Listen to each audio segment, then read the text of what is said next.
porque estavam vendo a perseguição aumentar. E muitos estavam desistindo com medo, porque estavam vendo seus irmãos morrer. A preocupação tomava conta dos corações naquela época. Então Deus usa o apóstolo Paulo a escrever essa carta, e nela diz que nem todos nós dormiremos, mas que na verdade seremos transformados. No momento, no abrir e fechar de olho, seremos arrebatados ante a última trombeta. No abrir e fechar de olhos quer dizer 1/1000, 1/100 de segundo. Arrebatar significa tirar com força. E para tirar tem que ser algo que está ali. Para me poder tirar uma cadeira de lugar, eu tenho que ir até a cadeira. E naquela época eles não sabiam que quem iria arrebatar a igreja era o Espírito Santo. Daí que Paulo coloca a palavra: seremos arrebatados ante a última trombeta. A última trombeta nos traz a pensar o que estamos fazendo, a pensar se estamos preparados para subir. Porque a trombeta é uma coisa simbólica. A trombeta é algo que Deus escolheu. É um símbolo que Deus colocou para a gente pensar se estaremos preparados. Porque a Bíblia fala de 7 trombetas e nós seremos arrebatados na última.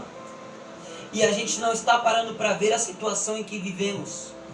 A situação em que estamos vivendo no país de hoje e no mundo de hoje. Porque a primeira trombeta e os selos já foram abertos. Pelo menos os primeiros já foram tocados e o primeiro selo já foi aberto assim que Jesus subiu aos céus. Porque o primeiro selo fala a respeito de que só o Cordeiro pode abrir. Este seria o primeiro selo. Jesus sobe e abre. E a primeira trombeta fala a respeito do que vai acontecer na terra. Seria um alerta para nós, igreja. A trombeta é o alerta de Deus para nós. E a gente estamos vivendo num mundo em que as trombetas estão soando e a gente está desapercebido. Jesus disse em Mateus capítulo 24, versículo 29: e logo depois da aflição daqueles dias, o sol escurecerá, e a lua não dará sua luz, e as estrelas cairão do céu, e as potências do céu serão abaladas. Isto quer dizer que as estrelas do céu começarão a cair, e a terra então começará a ser apedrejada por cometas. Porque as estrelas que nós vimos, na verdade, são luzes, são pequenos, são grandes destroços de algumas outras estrelas ou galáxias, destruídas há bilhares de anos. E essas galáxias vão explodir de uma só vez novamente e começarão a lançar sobre a terra pedras, rochas muito grandes. É aí que entra mais uma vez a trombeta. Estrelas cairão do céu, e a lua e o sol não darão a sua luz. Durante 5 meses, a terra vai passar por um grande período. O período que conhecemos da grande tribulação. E aqui eu deixo eu quebro uma teoria. Uma teoria diz que nós vamos passar pela grande tribulação. Só que aqui eu quero quebrar essa teoria. Se nós vamos passar pela grande tribulação, a gente não vai precisar andar preparado, porque a gente vai ver o anticristo. E o anticristo está na terra e a gente está vendo ele, beleza? E quem é que vai andar fora da posição? Quem é que vai andar fora dos caminhos de Deus? E a Bíblia fala que ele voltará no momento em que ninguém o estará esperando. Eu não estou me santificando para ver o anticristo.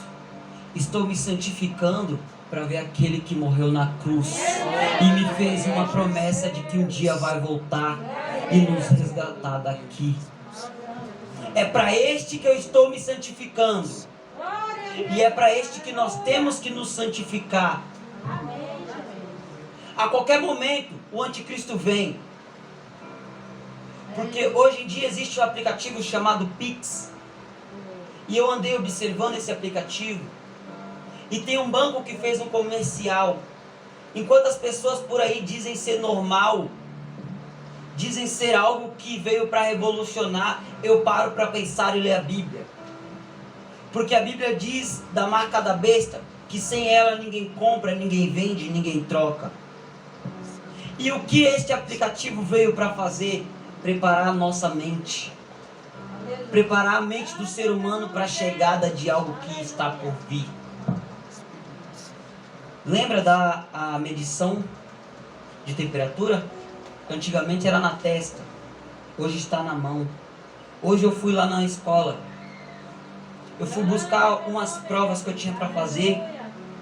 E eu passei, cheguei na portaria, o porteiro mediu. E a minha temperatura deu 37 por causa do sol e porque eu tinha acabado de acordar. Eu estava de máscara, tinha acabado de passar o álcool na mão, mas não entrei. Isto me lembra algo. Não comprarão, não venderão e não entrarão em lugar nenhum. A máscara que você hoje usa veio através de um decreto da Organização Mundial da Saúde, a ONU, que todo cidadão em qualquer território da face do mundo tem que usar. E se não usar, não entra em nenhum lugar. Se não usar, é capaz de sair na rua e pagar uma multa. Em cidade grande, hoje a multa pode chegar até 5 mil reais, dependendo da gravidade do problema. Isto veio para preparar nossa mente. E nós como igreja estamos desapercebidos. Nós como igreja do Senhor estamos dormindo. Não estamos parando para analisar o que Deus está fazendo. A Bíblia diz: aquele que perseverar até o fim será salvo, mas o que desistir será condenado. Será que nós temos desistido? Ou será que nós temos perseverado? Porque Paulo, quando escreve a carta aos Coríntios, os irmãos estavam aflitos, estavam desistindo. Será que nós estamos igual à igreja de Coríntios? E a igreja de Coríntios era uma das igrejas que mais tinha o poder de Deus, porque era a igreja que mais tinha os dons. Os 9 dons estavam sobre a igreja de Coríntios, mas era a igreja mais problemática da época. Era a igreja que havia mais problema. E Paulo nos traz a reflexão de que não é para desistirmos, de que é para esperarmos, mas é para nos prevenirmos. Ele vai escrever em 1 Coríntios 11, 23. Ele fala a respeito da ceia do Senhor, coisa que todo cristão deve fazer, mas não se pode fazer em pecado. Ele fala que quando somos julgados, nós somos repreendidos pelo Pai, para não sermos condenados com o mundo. Quando o castigo do Pai vem, é para correção. E a correção o Pai só dá ao filho que ama. Deus só corrige a quem ama. Deus só está corrigindo a gente porque Ele nos ama. Aleluias. E como igreja nós não estamos vendo isso. Será que você tem passado por um bêbado na rua e dito que Cristo ama ele? Será que você tem visto o drogado e disse que Jesus pode mudar a vida dele?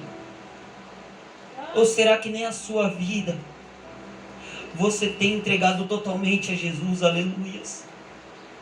Será que a sua vida também não está de perseverança? Amém. Porque nós temos que perseverar. Aleluias. Nós temos que buscar a Jesus. A Bíblia fala: buscai ao Senhor enquanto se pode achar, invocai enquanto está perto. Invoca o nome do teu Deus hoje. Busca ao teu Deus hoje.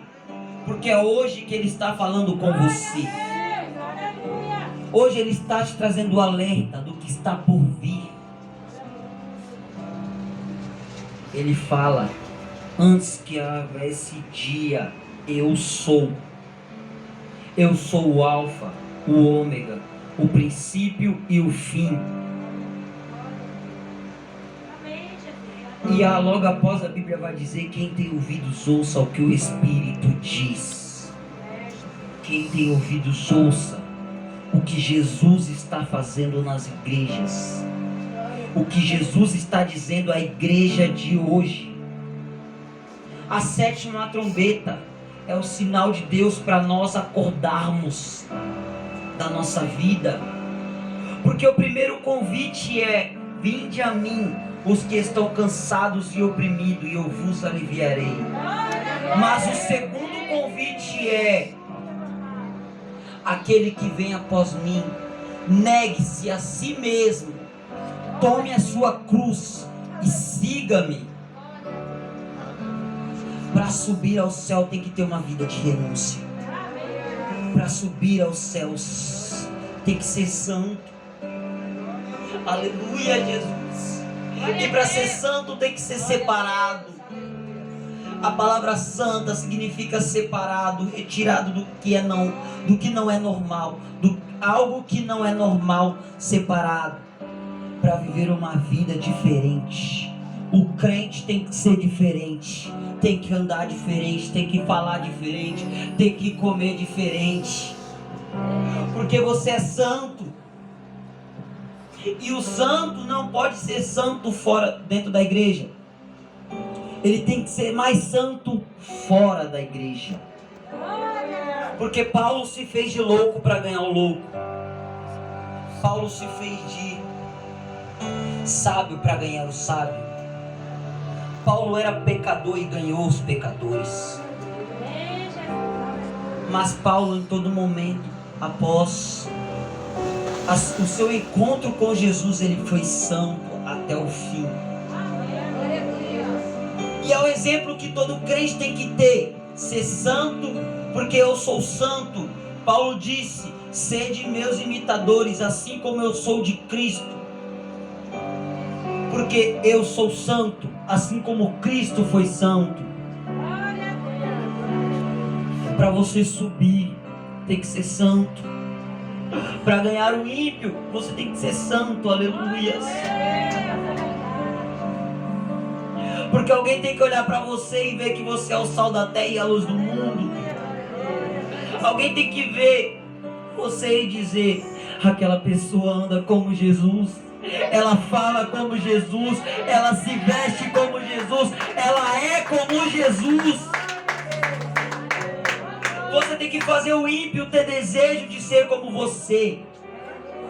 O ímpio precisa ter desejo de ser santo, porque ele está vendo a sua vida.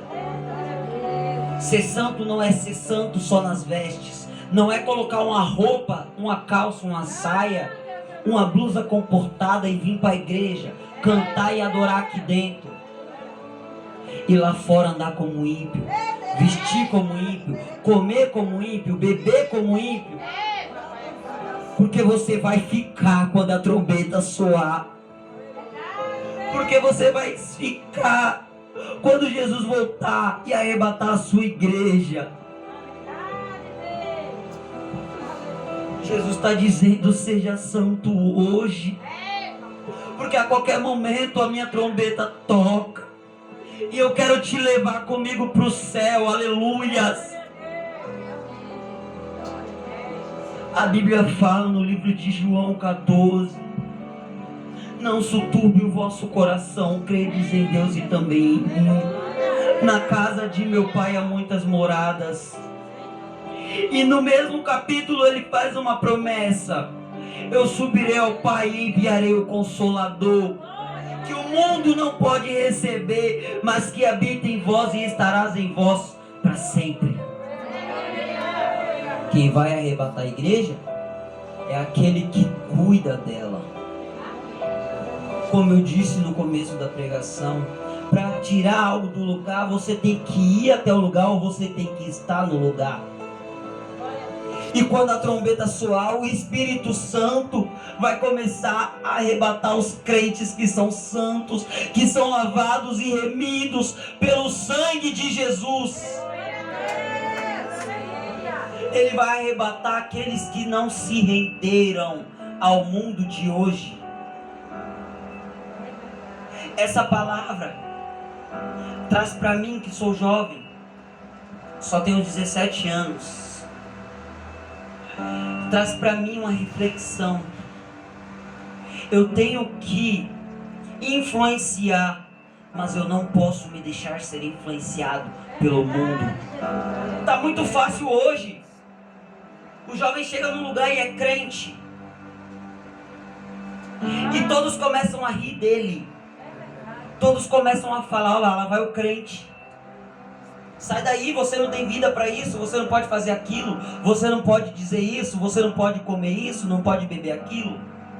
A conversa é sempre essa. Meu tio, que chegou de São Paulo, me fez um convite.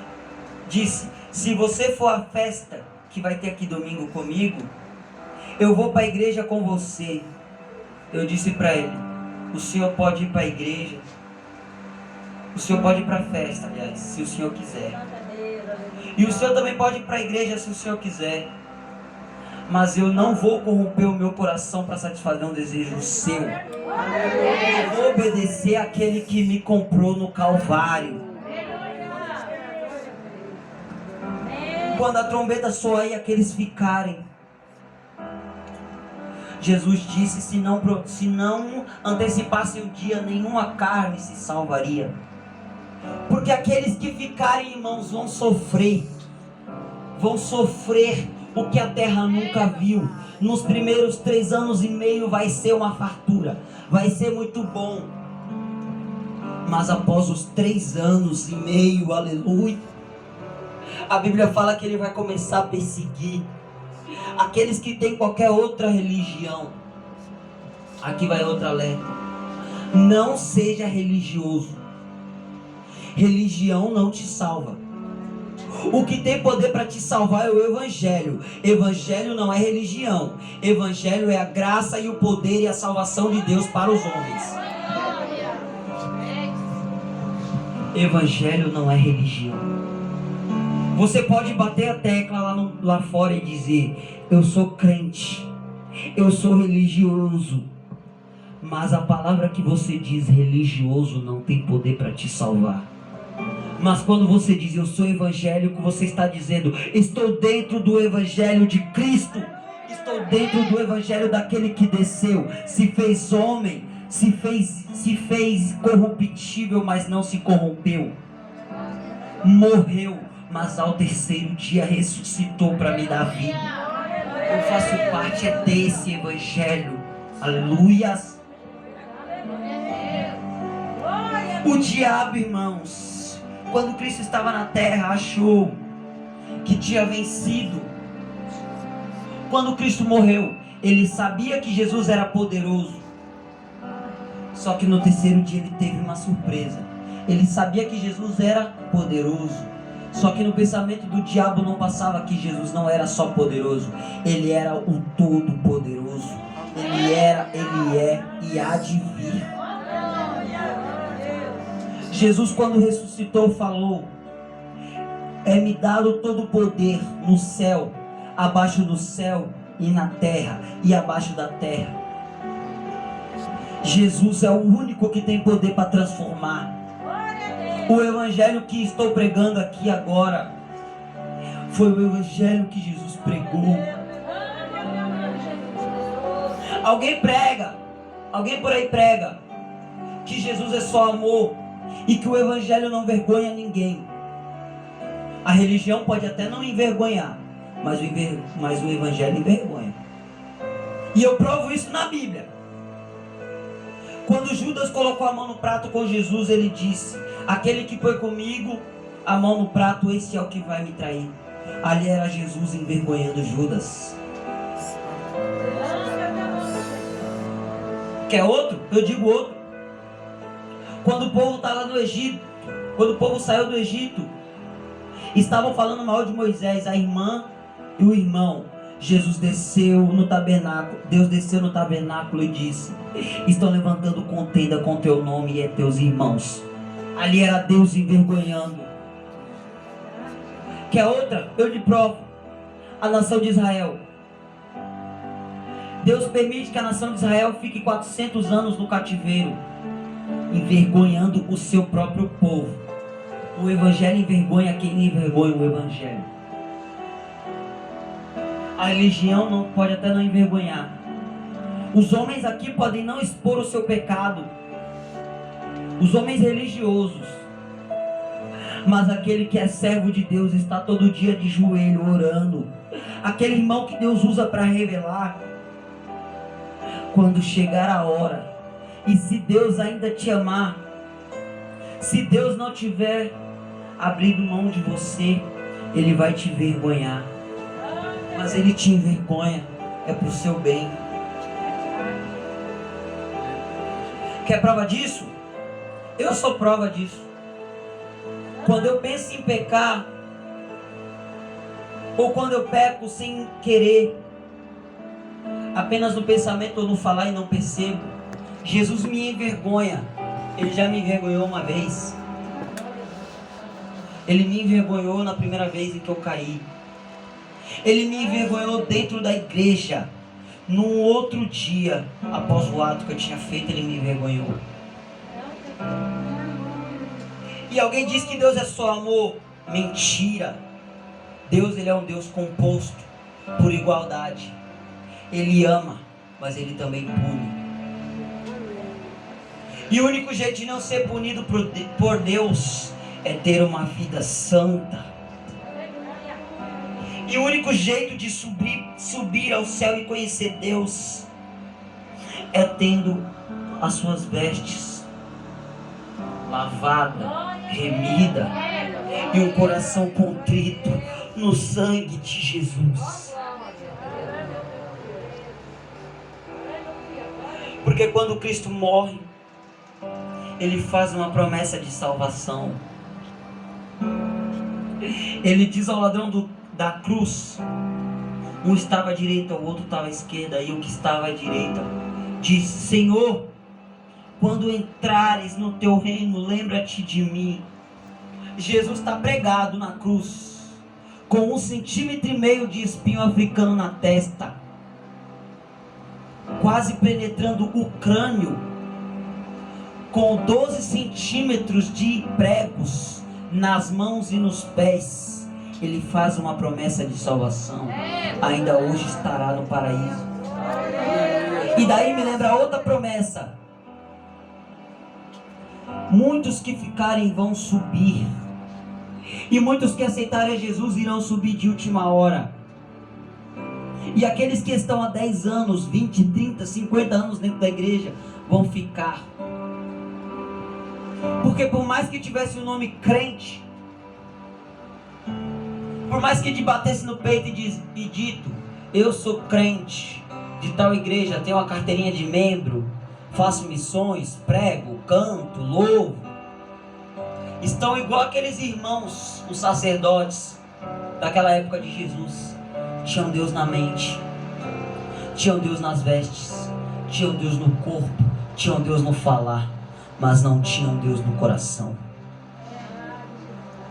Estes vão ficar e vão conhecer o castigo de Deus na terra, aleluias.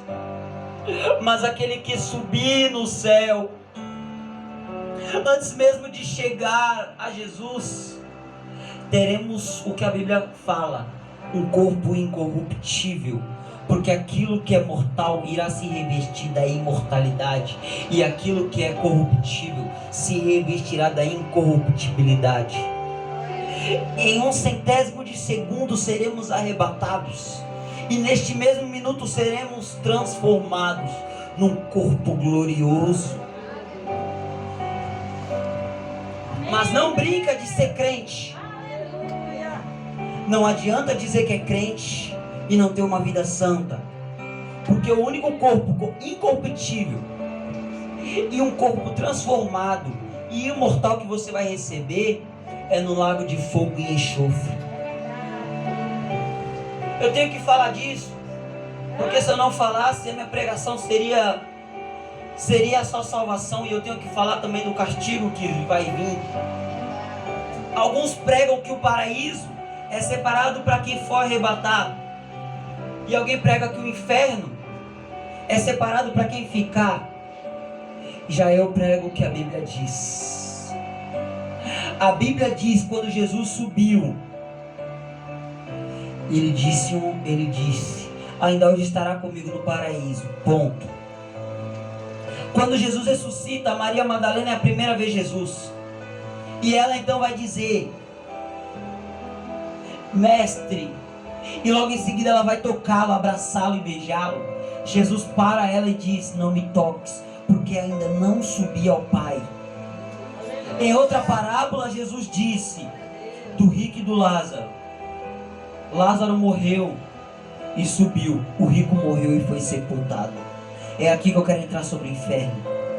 O inferno é real para quem morreu hoje. O paraíso também é real para quem morreu hoje. O paraíso não é para onde a gente vai quando a gente será arrebatado, não. E o inferno não é o lugar onde a gente vai. Eu não quero ir, errei aqui. O inferno não é o lugar para quem morrer vai, né? O que vai acontecer quando subirmos é o seguinte: a gente sobe, a gente não vai para o paraíso. Quem está no paraíso sai do paraíso, vai encontrar com quem foi arrebatado, e então entrarão no reino de Deus, no céu. É lá que a gente vai quando sermos arrebatados. E quem morreu em pecado e quem ficou na grande tribulação não vai para o inferno, não. Vai porque a Bíblia fala de lago de fogo e enxofre. O paraíso é apenas a sala de espera para quem morreu com Cristo, e o inferno é a sala de espera para quem morreu sem Cristo.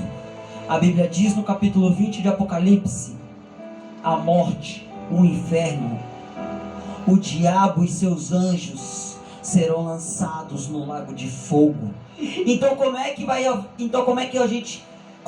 para o inferno quem morreu? Vai para o inferno sim.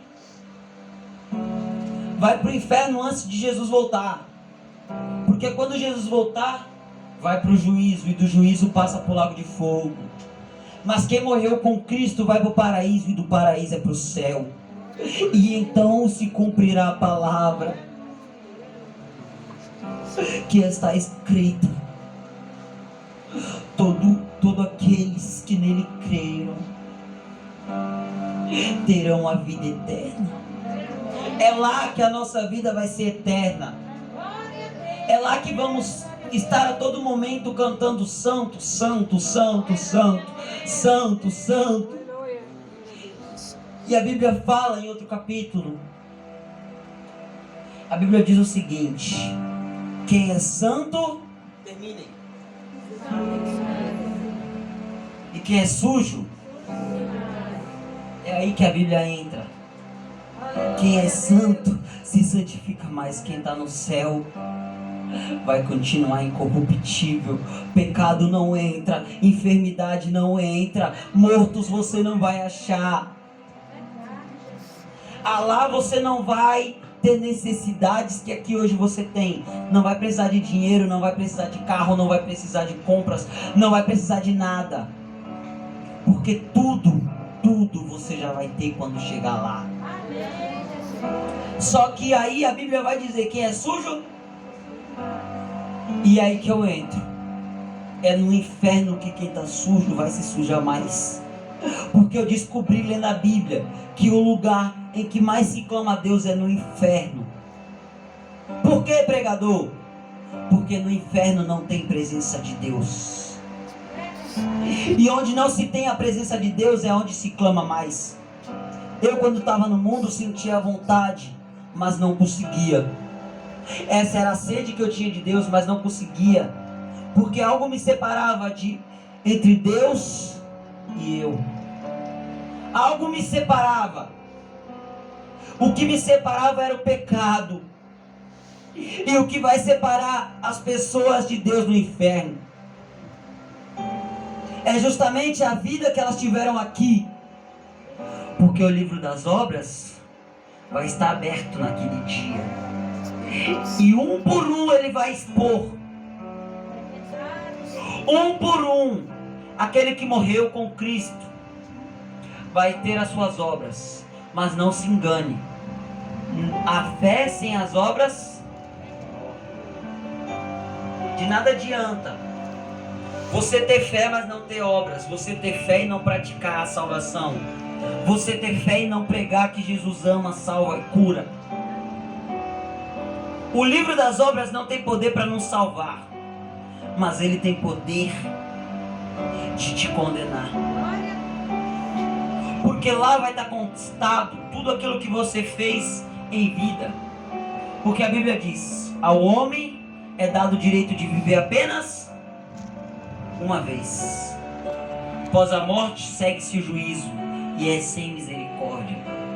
Só que esse juízo que nós vamos passar, a gente que eu falo é a igreja, o juízo que a igreja vai passar é o juízo para receber o galardão daquele que morreu na cruz. Você não está entendendo o que eu estou pregando, o que o Espírito Santo está me guiando para te dizer. Aqui hoje, você passa necessidade, você passa fome, passa aperto. Aqui hoje, nessa vida. Mas lá em cima você não vai passar nada disso. Porque lá em cima estará guardado o seu tesouro. O que o ladrão não rouba, a ferrugem não consome e a traça não come. Lá em cima está guardado o tesouro daqueles que crerem. Mas no inferno estará lá guardado o lugar daqueles que o negaram. Porque o que me negar diante dos homens,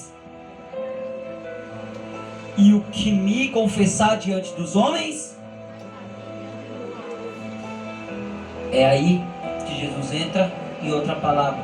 Nem todo aquele que me diz Senhor, Senhor entrará no reino de...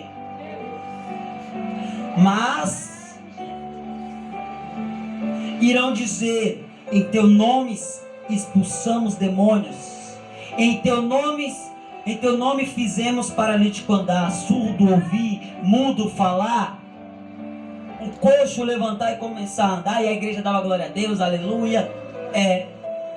Aí Jesus entra e fala: apartai-vos de mim, vós que praticais a iniquidade. A iniquidade é fazer o pecado uma maneira de viver. É o que o mundo vive hoje. Por isso que a Bíblia diz: o mundo jaz o maligno, mas a igreja jaz o Cordeiro de Deus. A minha e a tua vida foi separada para ouvir o soar da última trombeta. E se você crê nisso, levanta a mão e dá um glória para aquele que morreu. Se você crê nisso, levanta, pula, anda, grita e exalta o nome do teu Jesus. Aleluia, Jesus.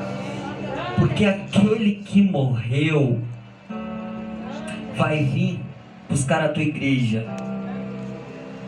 Só que a Bíblia vai dizer, e aqui eu entro em outra teoria, eu quebro outra teoria. A Bíblia fala que Jesus terá a segunda vinda.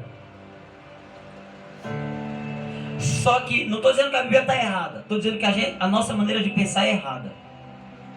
A gente acredita que vai ter duas vindas de Jesus, certo ou errado? Agora ponto.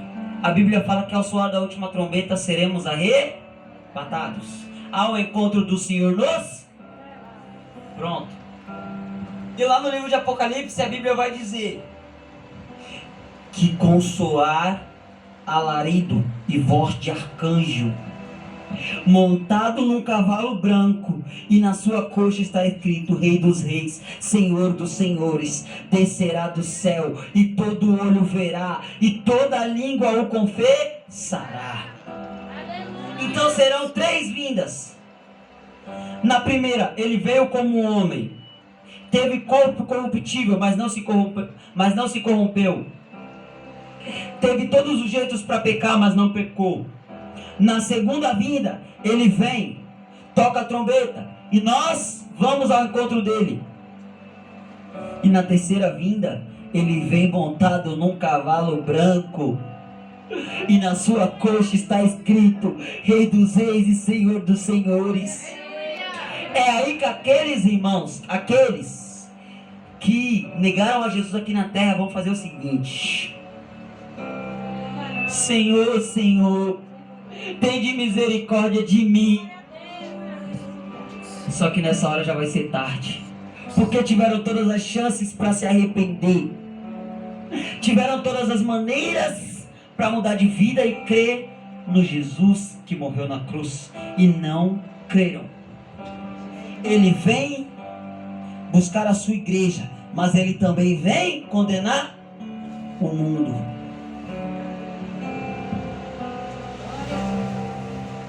Quantos entenderam essa palavra? Quantos vão ficar? E quantos vão subir? Eu acho que o povo, irmã, eu acho que o povo não quer subir não. Perguntei, ninguém respondeu. Quantos vão subir para o céu, igreja? É essa igreja que Deus está preparando para levar ao encontro do Senhor. É essa igreja avivada que Deus está preparando. Quantos? E quando fecharem a igreja, tenha certeza de uma coisa. Eu tenho a certeza de que se um dia, antes de eu morrer ou antes dele vir, essas portas estiverem fechadas por mão de homens, eu vou para a praça, eu pego a minha Bíblia, pego uma caixa e vou proclamar o nome de Deus. Porque aqui na terra eles podem fazer o que quiserem com o meu corpo, mas lá em cima eu vou ter um corpo glorioso. Eu vou ver a face do meu Jesus. Eu não vou obedecer a homem, eu vou obedecer àquele que morreu. E assim eu agradeço a minha rica oportunidade.